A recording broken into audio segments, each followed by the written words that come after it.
Buenos días, mi nombre es Francisco Larios, estoy aquí conversando con Saidar Hernández, que ha eh, generosamente decidido darnos una entrevista para Revista Abril. Yo le decía a Saidar que la primera vez que yo supe de ella fue una imagen en que yo la vi.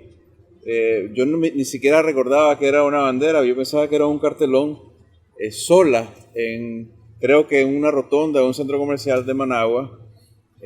Y a mí el gesto de desafío me pareció comparable, me trajo a la mente una imagen que vi de un chino que cuando el gobierno chino decidió reprimir a la gente en la plaza Tiananmen, se paró delante de un tanque y me pareció un gesto de rebeldía maravilloso, y que además a través de los meses yo lo he visto validado por la continua rebeldía de esta mujer que se ha plantado frente al poder, y no solamente el poder evidente de la dictadura, sino todos los poderes fácticos de un lado y del otro de nuestro país. Así que bienvenida, gracias Zaida por aceptar hablar con nosotros. Quisiera para empezar que nos contaras un poco de cómo llegaste a esto del activismo político. Me decías que realmente nunca habías estado antes involucrada, antes de abril. Te agradezco por el espacio, siempre es muy alentador para mí que personas que están involucradas directamente en la lucha como vos, en tu blog y en la revista, quieran saber un poco más de lo que hago, no solamente como Zaida, sino que del equipo de trabajo en el que formo parte. Sí, yo anteriormente al 19 de abril no tengo mucho que contar, la verdad, una chavala igual que el resto. Tengo 25 años, tengo que aclararlo, todo el mundo cree que tengo más de 30, pero no, tengo 25. Estudiante egresada de la Universidad Nacional de Ingeniería Química. Y pues yo comencé tirando piedras, como Andrés Castro, a los antimotines que estaban ahí frente al portón principal de la uni. Y cuando vi ya era parte del primer movimiento universitario, luego de la coalición universitaria, después de la alianza cívica y todo este proceso. Yo me involucré tengo que ser muy honesta, no porque yo reaccioné al tema de la reforma de la ley de la seguridad social, porque siempre he trabajado informal, sino por indignación. Que hayan tocado a nuestros viejitos, eso fue el detonante para mí, fue la gota que derramó el vaso y dije yo, ya no, hasta aquí. Hemos dejado que esta dictadura avance tanto, esta apatía y el conformismo por parte del sector juvenil era increíble, hasta que nos tocaron a todos, nos tocaron nuestra parte sensible y es la familia. Entonces por eso yo me involucré de una manera al inicio indirecta y ahora muy directa. Los hubiera llamado una dictadura antes de abril. Los llamabas una dictadura. De manera explícita no, pero sí ya sabíamos de que querían perpetuarse para toda la vida en el poder, entonces sí estaba clara de toda, como el buen Nica dice, de toda la sanganada que estos desalmados nos venían haciendo, pero estaba muy conforme porque yo vivía en un mundo paralelo, vivía en otra galaxia.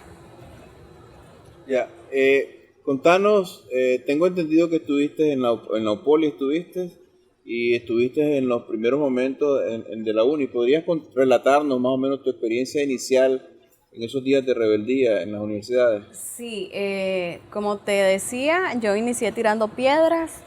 Luego el 20 de abril ingresé a la universidad ya por la tarde en la uni, cuando entró la Juventud Sandinista acompañado. Ellos entraron primero y la parte de atrás venían los policías cuando sacaron a todos los estudiantes. Yo vivía justo frente al Estadio Nuevo, en la colonia de los militares, muy cerca de la uni, y yo lo que hice en ese momento fue llamar a los muchachos, como todos estaban desorientados, obviamente en una zona que no conoces, no sabes para dónde correr, y yo grité que fuéramos todos para la colonia. Ahí tuve un pequeño enfrentamiento con la secretaria política y refugié a Chavalo. Entre ellos estaba Valesca Valle, ahí fue que la conocí, y Víctor Cuadras, que logró salir de Catedral.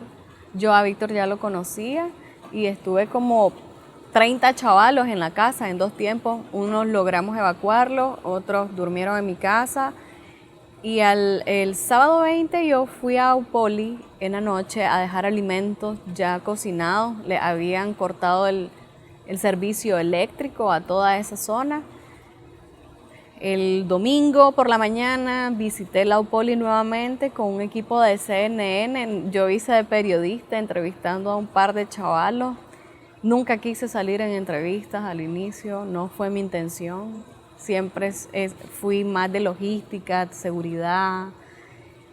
Pero cuando vimos todo ese domingo, pasamos en Upoli consolidando lo que fue el primer movimiento universitario, el movimiento universitario 19 de abril.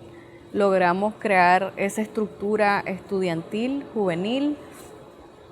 ¿De varias universidades o de...? Es que acordate de que UNI, Upoli, UNAM, no solamente estaban miembros de esa institución, sino que habíamos de todo. Y no solamente éramos estudiantes, sino que también contábamos con el apoyo de los barrios aledaños. Entonces, más que en ese momento se le dio el enfoque universitario, pero todo el tiempo ha sido juvenil, porque participamos de todos los gremios.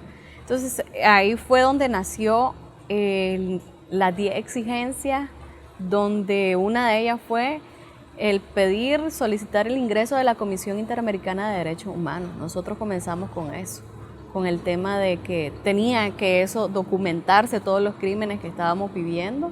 Ya teníamos asesinados por parte de la dictadura, ya había demasiada gente golpeada y se hizo públicamente el nacimiento de un movimiento. Nunca dormí en Upoli, sí me iba a altas horas de la madrugada y llegaba a toda hora, siempre con el apoyo de alimentación. En ese momento llevábamos morteros también a la universidad. ¿Se podía entrar sin que hubieran tranques de la policía? No, mira, el sábado que fuimos casi me muero porque del susto. Fueron las primeras veces que yo vi tantos policías en cantidad. Llegaron, no puedo decirte ni cuántas patrullas atacar a la Upoli esa noche. Lo que hicimos fue escondernos, huir prácticamente y ver cómo esas tropas de la muerte llegaban a la universidad. Pero sí, ahorita se estoy contando y lo estoy viendo, lo estoy reviviendo. Es increíble todo lo que pasamos. Y debe ser además una situación tan difícil de entender para alguien que no conoce la Nicaragua bajo el sandinismo, porque yo creo que si uno le habla a un habitante de cualquier ciudad en un país normal, que le digan que en un barrio hay un secretario político, como mencionaste, dirían, pero ¿qué cosa es eso, no? ¿Cuáles eran las funciones de esta persona que dijiste que era la secretaria política del barrio? Las funciones de ella, bueno, ser un agente informante de todo lo que estaba pasando. Ella desde horas tempranas del 20 de abril anduvo de casa en casa diciendo de que si llegaban estudiantes a la colonia que cerraran las puertas, de que no aceptaban estudiantes, donde la mayoría que habitábamos en esa colonia somos estudiantes, pues, porque generalmente todas esas casas son rentadas. Y sirve como un agente de reprimir e informar, como te comentaba. ¿Y esa persona es delegada por quién? ¿Quién la nombra secretaria política? Obviamente que la dictadura, o sea, es que ellos tienen tentáculos en todo, para mantener el poder centralizado y esta parte totalitaria que define a la dictadura, la narcodictadura sandinista. Ellos usan todo este tipo de metodología para saber qué es lo que está pasando en cualquier zona del país. A mí me interesa mucho, me interesó, incluso conversamos de esto, como el proceso de toma de conciencia que hubo en esos días, porque es como un despertar, el tuyo lo fue, pero no fue solamente el tuyo, sino que me estabas contando de algunos de tus compañeros, algunos de ellos muy conocidos, de cómo en esos días iniciales realmente pasaron por momentos tormentosos, discutiendo, hablando de qué es lo que vamos a hacer. ¿Nos podrías hablar de eso? Sí, Mira, en el patio de mi casa, mi pobre casita, que la estoy viendo y me remueve tantos sentimientos como estos desgraciados nos arrebataron el hogar a cientos de miles de nicaragüenses.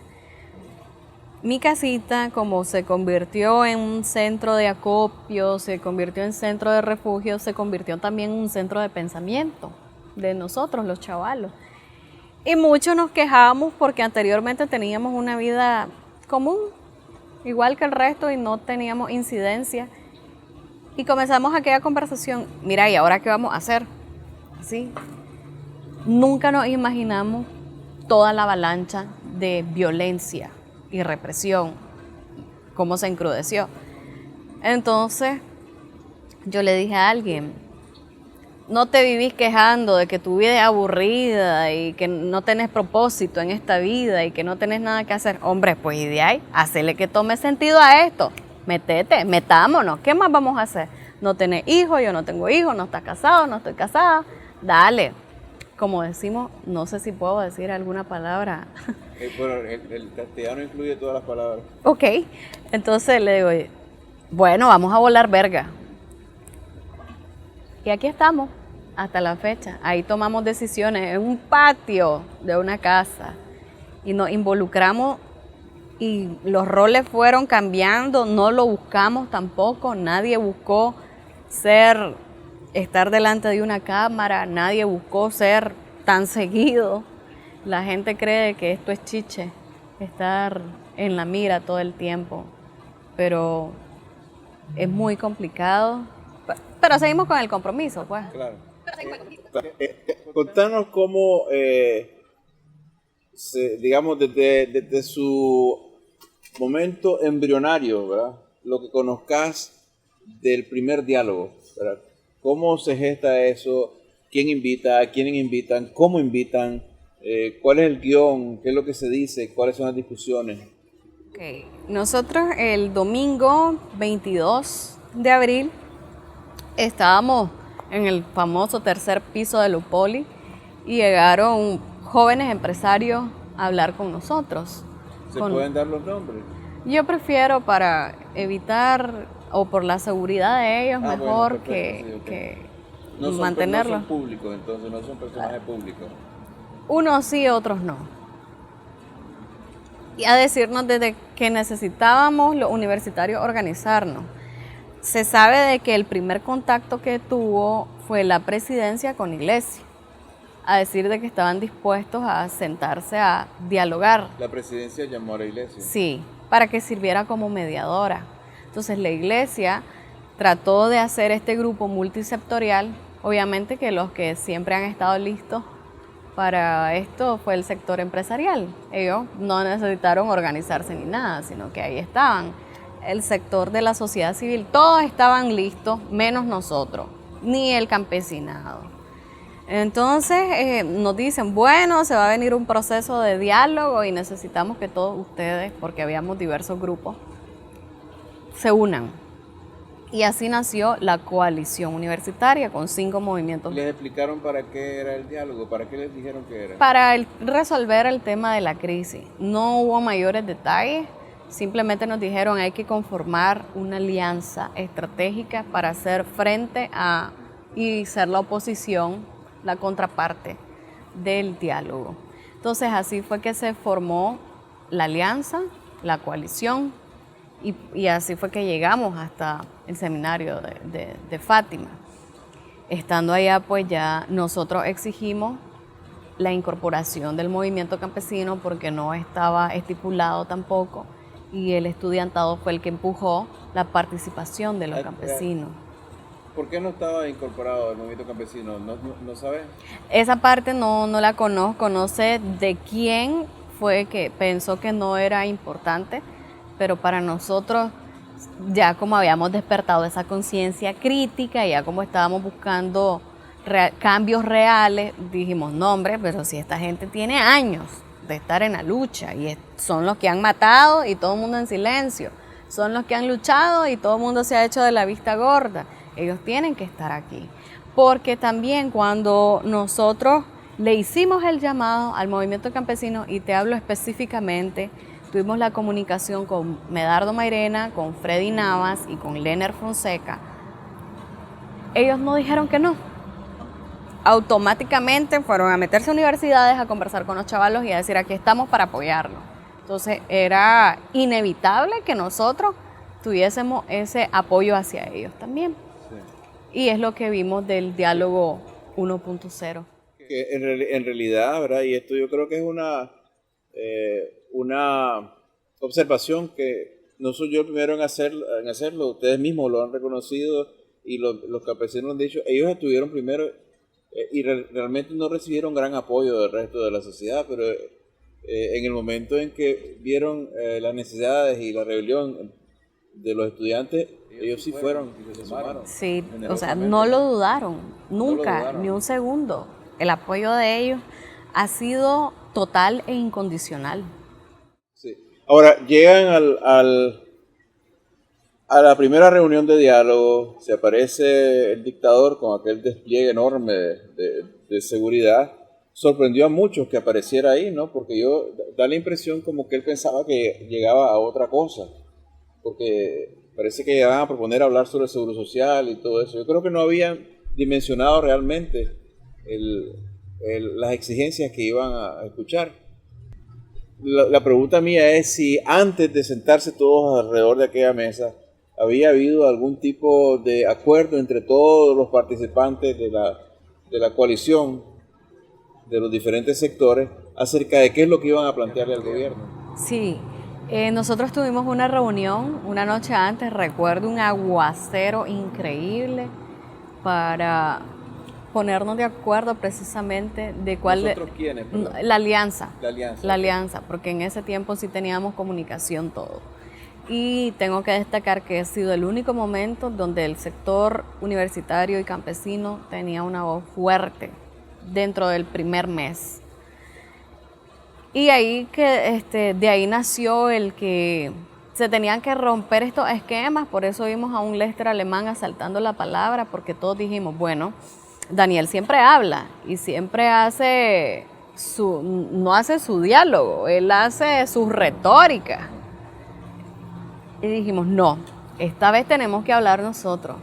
Y como Lester era uno de los muchachos más altos y con la voz más fuerte, dijimos, aquí no hay otro mejor que Lester para que hable. Y él dijo, estoy de acuerdo. Entonces, y estábamos claros de que teníamos todas las herramientas suficientes para exigir una salida. Muchos dicen que no fue la forma, otros dicen que era necesario. La verdad nunca voy a saber cuál era la forma o no, pero sí teníamos una visión país. Bueno, precisamente hablando de visión país, yo aquí meto mi editorial personal porque estamos conversando, ¿verdad?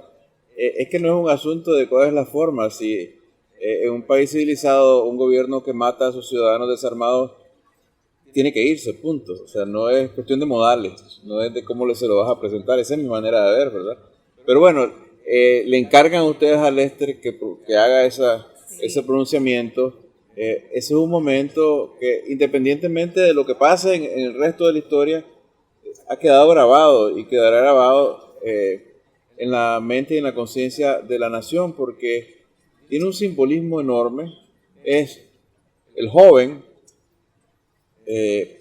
trazando una línea ética, diciéndole al poder, no más, usted mata, usted no puede estar aquí, ¿no? Pero lo que a mí me llama la atención, tristemente, es que esa fue la última vez que yo escuché desde la alianza que se dijera la palabra renuncia. ¿Qué pasó entonces? Siguió una metodología de crear comisiones de trabajo, entonces se delegaron responsabilidades. Yo no formé parte de ninguna mesa de trabajo porque, como te decía, yo siempre estuve detrás de las cámaras, siempre estuve con la preocupación de que teníamos chavalos adentro de la UNAM, que había que llevar alimentación a los tranques. Sin embargo, creo que fue un error haber bajado la guardia en ese momento de lo que toda Nicaragua exigía, de una manera u otra. Y comenzó a puntualizarse en otro aspecto. Acordate de que la estrategia del gobierno fue tranques, y ellos sí descargaron toda su energía y su fuerza para hablar de tranques. Y en la otra parte estábamos tal vez unos hablando de los tranques, otros de las universidades, otro de que por los tranques mis camiones de tal empresa no pueden pasar, si necesitamos ese flujo y el movimiento interno nuevamente. Los intereses personales siempre han destruido cualquier avance significativo. O sea que los tranques causaron fricción dentro de la alianza en ese momento. Sí, porque hubo algunas personas que también adoptaron esa postura de que, como el mejor ejemplo que te puedo poner es ese, de que mi camión o mis camiones necesitan pasar. ¿Cómo hacemos? Necesitamos flexibilizar los tranques. Desde adentro se comenzó a hablar eso. Obviamente no de todos, pues. Nosotros los chavalos, ¿qué vamos a decir flexibilicen tranques? Nosotros más bien queríamos más fuerza y los campesinos igual. Pero como te digo, ya las cosas comienzan a diluirse cuando una u otra persona antepone sus intereses personales a un plan nación, a un proyecto pro país. ¿Quién decidió o cómo se decidió que se continuaran las conversaciones a pesar de que en las calles la dictadura continuaba asesinando? Diversos sectores, no puedo decir específicamente uno, querían buscar salida a la crisis, donde si no se hizo presión inmediata en aquel momento donde necesitábamos un paro nacional en apoyo a los tranques. ¿Ustedes, los estudiantes, pidieron un paro nacional dentro de la alianza? Todo el tiempo lo hemos pedido desde el inicio. ¿Y el movimiento campesino? También. Porque nosotros decíamos de que, o lo vivíamos pues, de que preferíamos un paro y no que siguieran matando a nuestra gente. Preferíamos, y sabíamos de que de hambre no nos íbamos a morir por esa solidaridad, por ese sentimiento de hermandad que había en ese momento. Pero no todos lo entienden así. No todos lo visualizamos de esa manera y no tuvimos una respuesta positiva nunca. En algún momento los estudiantes del movimiento campesino decidieron abandonar esa alianza en vista de estos conflictos. Hubo y habemos muchos estudiantes que nos retiramos por voluntad propia, debido a que en su momento no llegábamos a un consenso. Tengo que aclarar que en esta parte pues yo no estoy atacando a nadie, aquí no se trata de atacar a personas, sino que estamos conversando de las cosas que no hemos hecho bien y que necesitamos aprender de esto. Entonces... Bueno, yo claro también desde el punto de vista mío y de mis colegas en la revista, a nosotros nos interesan dos cosas. Nos interesa documentar la historia, porque la historia siempre se tapa en Nicaragua. Nosotros queremos que quede un registro de todo lo que está ocurriendo, hablando con las personas que participan. Y segundo, facilitar, ¿no?, la conversación social, que de nada sirve si se basa en mentiras, ¿no? O sea, que saquemos la verdad y hablemos sobre eso, y no es por odio a tal o cual persona, es sencillamente porque hay que hablar las cosas. Sí, y como te decía, se me hace un poco complicado revivir todo esto, pero sí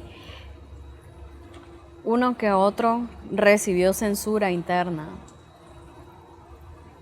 Por lo menos en mi caso, cuando a mí me vetaron por lo siguiente, porque yo viajé en junio del año pasado a cabildear para las sanciones para el NICAAT y el Global Magnitsky. Cuando yo regreso a Nicaragua, nos dijeron que ya no podíamos hablar en nombre de la alianza, ni mucho menos de la coalición universitaria, porque estábamos realizando acciones en contra de lo que todo el grupo quería. A ver, dos preguntas aquí. saliste después esto es después del primer diálogo, ¿verdad? Y durante.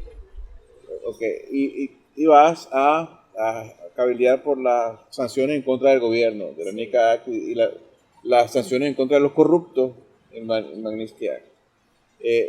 Obviamente tengo que preguntarte que quién se puede oponer a esto, ¿no? O quién se opuso a esto. Y segundo, ¿cómo se llega dentro de una organización como la Alianza a vetar o a castigar a una persona porque estar pidiendo sanciones contra el régimen? Sí, siempre la parte económica, que es la que no tiene hasta ahora llevando el orden político del país, porque no debemos de olvidar el contubernio que ha existido entre estas partes. Cuando nosotros regresamos, precisamente, y aquí sí lo voy a decir con nombre y apellido, quien estaba a cargo de AmCham en ese momento y obviamente por parte del COSET, cuando nosotros dijimos, bueno, toda esta semana nos reunimos con republicanos y demócratas para que el proceso del NICA avanzara y que se sancionara específicamente a personas corruptas y violadoras de derechos humanos, la expresión fue esta: ¿qué? ¿Ustedes están locos? ¿Cómo se les ocurre hacer eso? Y nosotros nos quedamos así. Como, ¿por qué? ¿Qué estamos haciendo mal? Es que no pueden hacer eso. Y nos dijeron, bueno, ustedes se reunieron, también hubo otros comentarios así como, ustedes se reunieron con la ultraderecha. No sé qué significa eso tampoco. Y no tienen potestad para hablar en nombre de la alianza y de la coalición. Entonces dijimos, ok, si no tenemos potestad para hablar en nombre de organizaciones que supuestamente nosotros formamos parte, pues el sabio ve el mal y se aparta. Lo que hicimos fue continuar nuestro camino. Fue en julio del año pasado. Sí. Dijiste que ibas a dar nombres y apellidos. Sí, podés ver quiénes estaban de presidentes en junio del año pasado de AmCham y de COSEP. El presidente de AmCham y el presidente de COSEP dijeron eso. Sí. Bueno. Entonces fuiste a Washington con otra gente de tus compañeros, no sé quiénes, ¿verdad? Si hace falta aclararlo, puedo aclarar. La cosa es que fueron a gestionar para que se moviera lo de las sanciones en contra del régimen a través de la NICA Act y la Global Magnitsky, que castiga directamente a los corruptos. Y al regresar a Nicaragua dentro de la alianza, objetaron, criticaron y dijeron ya no puedes hablar en nombre de la alianza.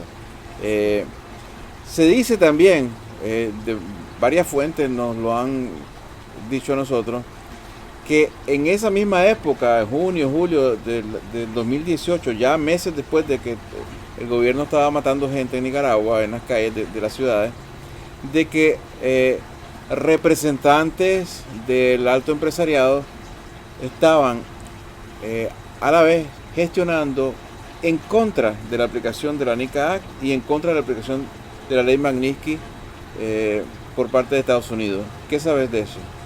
Sí, de hecho, hasta visualmente nos encontramos con ciertos empresarios que efectivamente estaban cabildeando para detener el NICA Act y son los que promovieron el diálogo 2.0. No olvidemos que este segundo diálogo fue promovido por banqueros para salvaguardar la macroeconomía del país. Entonces, la explicación que yo le tengo a eso es que la palabra clave es de estas sanciones: violadores de derechos humanos y corruptos. Y corruptos hay en cualquier parte. Entonces, por eso, tanto temor. Y en este caso, quiero hacer un comentario de que no ataquemos personas, pero sí desenterremos la historia, para que no volvamos a cometer los mismos errores del pasado. No podemos seguirle dando cheque en blanco a muchísimas personas que nos tienen hundidos, que nos tienen en este impasse de solución a una crisis. Entonces, por eso es muy importante ir visualizando la historia por años, para que nosotros de una manera efectiva podamos erradicar todo este mal de raíz. Bueno, este es un tema muy controversial, como sabes, porque los banqueros o sus representantes o sus empleados, de hecho, son hoy en día parte integral de la oposición oficial en Nicaragua.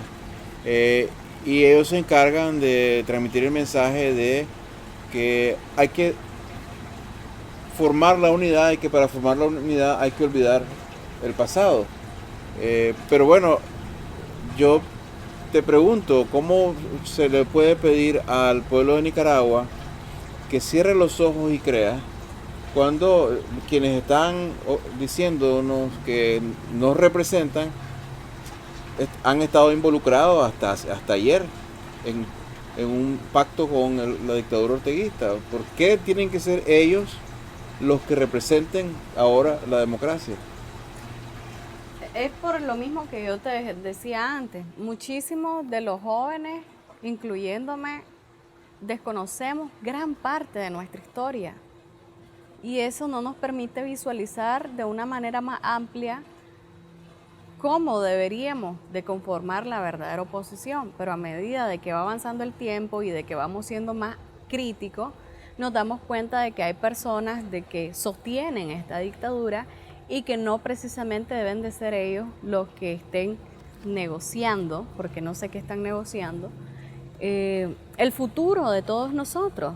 Ahí donde tengo que hacer la invitación a que todos los ciudadanos nos involucremos de manera más directa en estos procesos de cambio. Nosotros somos agentes de cambio y la única manera de hacerlo es criticando y proponiendo, no solamente atacando. Pues yo tengo que ser muy objetiva en esta parte, sino que presentemos propuestas. ¿Quiénes nos gustarían de que nos representen y por qué? ¿Cómo nos tienen que representar? ¿Cuál es el proyecto pro país, pro nación, la salida de esta crisis?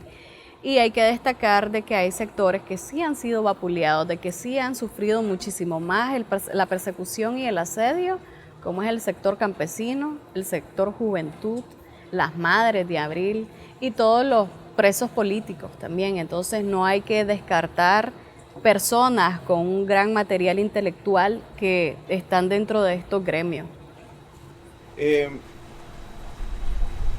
Regresando un poquito para completar, digamos, la crónica de tu participación en todo esto, luego tuviste que salir al exilio temporalmente, sí, ¿verdad?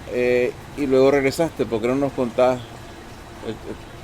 ese episodio? Sí, bueno, yo estaba en Miami cuando viajé para Costa Rica, supuestamente iba por una semana, igual a reuniones con diputados, reuniones en la Asamblea Legislativa y con algunos rectores de universidades para ver el tema de los muchachos que estaban migrando por el tema de la persecución. Estando allá, fue triste y doloroso ver la grave crisis humanitaria que había.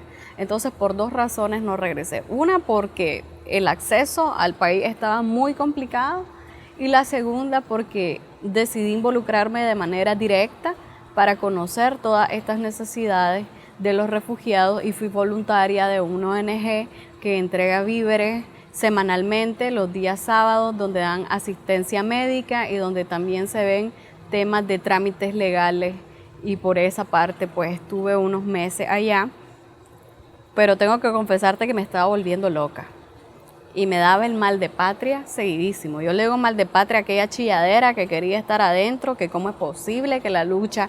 Yo estoy muy clara que la lucha es desde adentro. Si queremos un verdadero cambio, hay que empujarlo internamente, porque aquí o en el exilio puedes hacer muchas cosas, pero estando ahí adentro puedes golpear la mesa fuerte, porque estás ahí, porque lo estás viviendo y porque estás exigiendo. Entonces yo regresé a Nicaragua de una manera clandestina. Nunca voy a olvidar todo lo que tuve que pasar, las botas de... Todo el que ha salido de Nicaragua por vereda sabe que es verídico lo que voy a decir ahorita. Tiempo de lluvia, bota de hule y lodo hasta el pescuezo. Hay unos que se tiran murito, hay otros que no se tiran murito, y el montarascali, las corridas y todo. Y yo me caí del jodido muro. Me caí del muro y me hice un gran chollón en el brazo y en mi pobre mochila llena de lodo. Pero cuando toqué suelo nica, yo volví a la vida, aún sabiendo que me podían matar. Pero yo siempre he sido del pensamiento que prefiero que me maten adentro y que no me maten afuera. Yo prefiero morir con las botas puestas y es mi decisión irrevocable y es mi decisión y mi familia lo sabe y yo voy a seguir hasta donde pueda. Y así como estoy yo, estamos muchísimos chavalos que están sufriendo desde el clandestinaje, que no tienen apoyo de nadie, pero están con esa convicción y ese compromiso de que queremos un cambio y vamos a promoverlo y lo vamos a empujar. Si se promueve el cambio, ahora pasemos, digamos, hablemos un poco de lo que está ocurriendo ahora. Yo siempre aclaro que yo no vengo a estas entrevistas como que si yo no tuviera una manera de ver, una postura, no quiere decir que es la correcta, pero es la mía. Entonces yo desde esa perspectiva es que yo pregunto. Yo siempre, desde hace meses yo vengo diciendo de que esta idea de que vamos a resolver la crisis y democratizar Nicaragua haciendo elecciones en las que el FSLN y Ortega participan y bueno, al final hay como una situación perfecta, ¿no? En la cual ya hay Estado de Derecho y se hacen las elecciones limpias.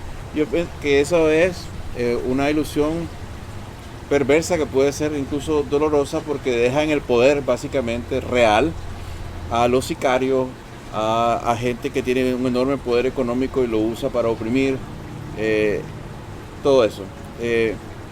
Los jóvenes están dispuestos a aceptar un arreglo que deje efectivamente a Daniel Ortega y a su clan en control, gobernando desde arriba o desde abajo. Los jóvenes estamos clarísimos de lo que queremos y es un cambio sistémico.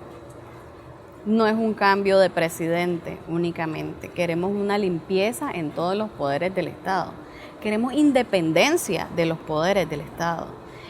Y hay mucho, me incluyo en esta parte, que no nos sentimos cómodos cuando vemos demasiadas personas hablando de reformas electorales, cuando tenemos a más de 120 detenidos, que quizá como no son los representativos, se ha bajado el nivel de denuncia y de visualizar estos casos, en lo que yo me opongo rotundamente porque con las libertades no se negocian.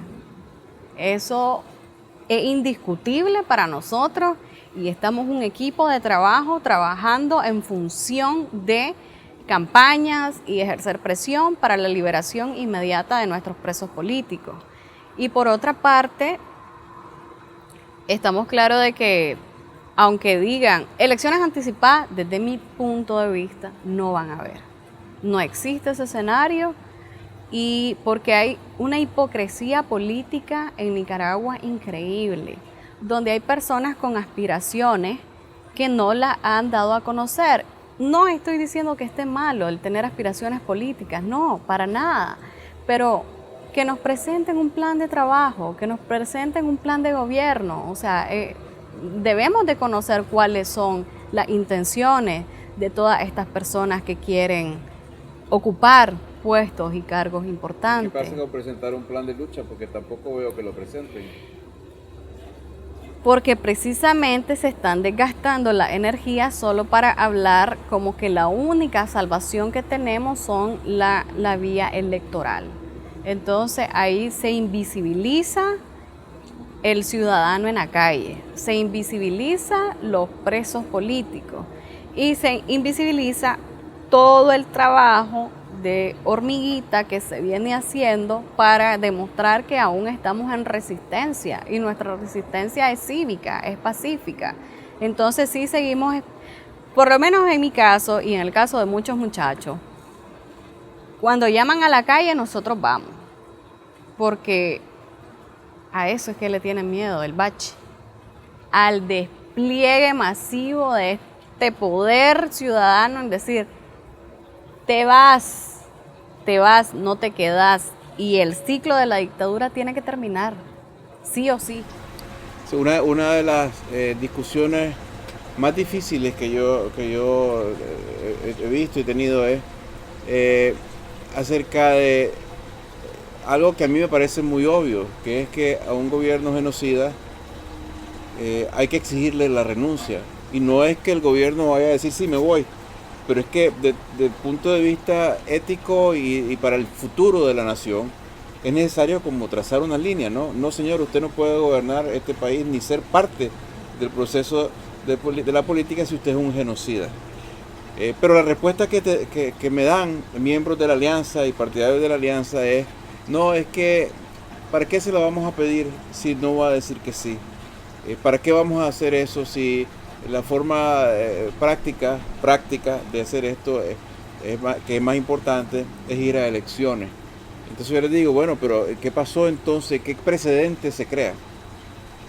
¿Y cuál es el escenario de las elecciones? Imagínate que, o sea, yo visualizo, si hablamos de elecciones, un proceso electoral donde paramilitares van a estar resguardando las urnas. Porque no tenemos ningún otro escenario. ¿Quién va a cuidar las juntas receptoras de votos si no hemos tenido ese espacio de organización territorial donde se necesitan al menos unas 75,000 personas para que todo el tendido de Nicaragua, que son los 153 municipios, sean cubiertos? Entonces, si estamos hablando de elecciones anticipadas, ¿cuál es nuestra opción política? ¿Cuál es la casilla? ¿Con quién están teniendo conversaciones? ¿Cuál es el partido? ¿Va a haber una estructura nueva? ¿En qué condiciones va a haber una estructura nueva si no hay posibilidad remota de que den una personalidad jurídica a un grupo nuevo? Entonces yo también me hago todas estas preguntas, pero no sé a quién preguntárselo. Bueno, se dice, a nosotros nos han dicho de que de hecho dentro de la misma alianza hay como dos grupos con candidatos incluso diferentes, ¿verdad? Y están pensando netamente en términos electorales, cada quien viendo qué candidato les conviene. Pero eso es como... ¿Has oído eso también? Sí hay polarización dentro de todas las organizaciones en Nicaragua y fuera de Nicaragua también. Eso creo que es muy evidente. No estamos diciendo nada fuera de la realidad.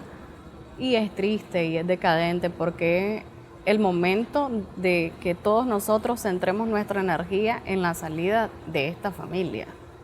En la salida no solamente de la familia, sino de todos sus esbirros, de todo su escuadrón que no tienen cabida dentro del poder para que nos sigan matando, para que nos sigan reprimiendo, para que sigan teniendo a Nicaragua secuestrada. Ya vamos acercándonos al final de esta conversación, entre otras cosas porque el sol está bien fuerte. Sí. Pero ahorita que estabas hablando de la salida de esta familia, de este grupo, recordé la presentación que hizo un economista en el foro que acaba de ocurrir aquí en Miami, en que hablaba de la raíz del problema, de la concentración del poder político en Nicaragua, que es que básicamente hay 4 personas cuya riqueza es equivalente al 50% del Producto Interno Bruto, y que si a esa cuarta persona, bueno, que son 4 banqueros, ¿verdad? Sí. Que han además estado en alianza con Daniel Ortega, y que si uno suma las fortunas del clan Ortega, prácticamente tiene la economía entera de Nicaragua. Por comparación, si uno suma los 4 principales capitales de Estados Unidos, no llega al 1% del Producto Interno Bruto. ¿Qué te pareció esa presentación? ¿Qué te quedó en la cabeza de eso? La frase que dije anteriormente, siempre el poder económico es el que está llevando el orden político de nuestro país. Y es triste y es lamentable que el saber cuál es la razón principal por la que esta crisis no se ha resuelto.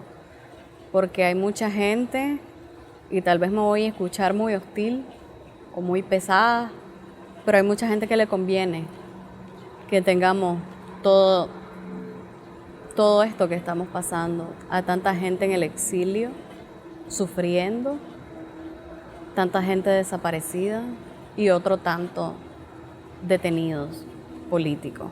Y a mí me queda la preocupación, ¿verdad? Y a veces la tristeza, pero siempre con esperanza, de que el reto es mucho más grande de lo que quieren hacernos creer que es. Porque cuando nos dicen, no, es solo salir de Daniel Ortega. Pero en realidad, o sea, la estructura de poder de un régimen autoritario, como nos explicaba el economista, es mucho más grande, o sea, y cómo vamos a resolver de futuro para que sea posible la democracia, cómo vamos a democratizar la economía. Ese es un reto enorme, ¿verdad?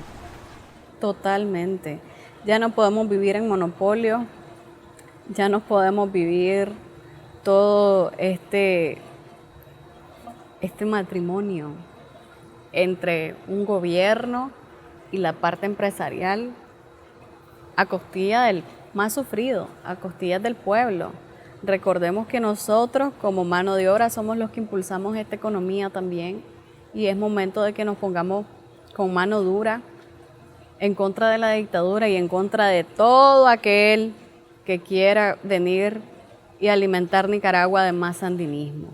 El mal peor que tenemos en nuestro país durante décadas se ha llamado Frente Sandinista de Liberación Nacional. La herencia del sandinismo es miseria y caos. Y nosotros no estamos dispuestos a vivir en una Nicaragua sumergida en miseria y caos. Queremos una Nicaragua democrática, queremos una Nicaragua justa y queremos una Nicaragua más libre. Por eso nosotros los chavalos estamos convencidos en el tema del relevo generacional responsable, donde todos los chavalos debemos ser empoderados a través de conocimiento y hacer aquel equilibrio entre generaciones. No es un quítate tú para ponerme yo, es una correlación de fuerza, de generación, de fuerza y juventud y experiencia. Bueno, pues muchas gracias, Zaida, de nuevo por aguantar esta conversación así tan larga en esta temperatura. Les agradecemos su atención y hasta la próxima. No, muchísimas gracias a vos. Invito a las personas que no conocen Revista 19 de Abril. No, Revista de Abril. Revista Abril y el blog Ciudadano X, como todos somos Ciudadanos X, a que entren un momentito y se den la tarea de hacer una lectura de análisis bastante acertados. Yo a este hombre lo comencé a leer hace como un año y sin conocerlo dije, wow, increíble. Entonces, para conocer de la historia y para no repetir los errores, es importante documentarnos. Bueno, muchas gracias.